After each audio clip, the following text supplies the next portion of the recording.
Damay pati mga hayop sa oil spill mula po sa MT Princess Empress.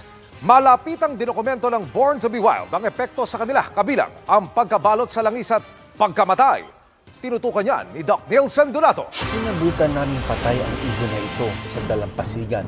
Naagnas na pero kita pa rin ang pakpak nitong balot ng langis. 1 linggo na po mula nung nakita yan.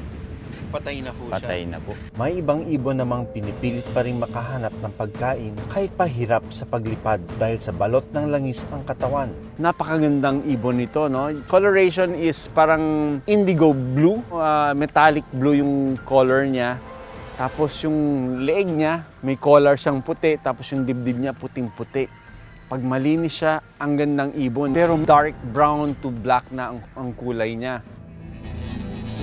At maging pagkain ng mga ibon, hindi rin ligtas. Buhay pa kaya to?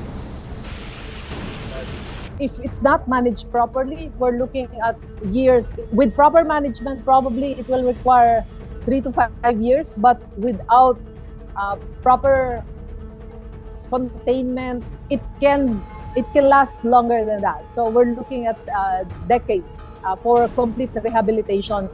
Hanggang sa ngayon, hindi pa alam ang epekto sa underwater species ng oil spill dahil delikado pa ang pagsisid dito. Pero patuloy na umaasa ang mga residente na makakabangon muli sila. Giging matatag na lang po sa anumang mga pagsubok na dumarating sa amin. Para sa GMA Integrated News, Doc Nielsen Donato, nakatutok 24 oras.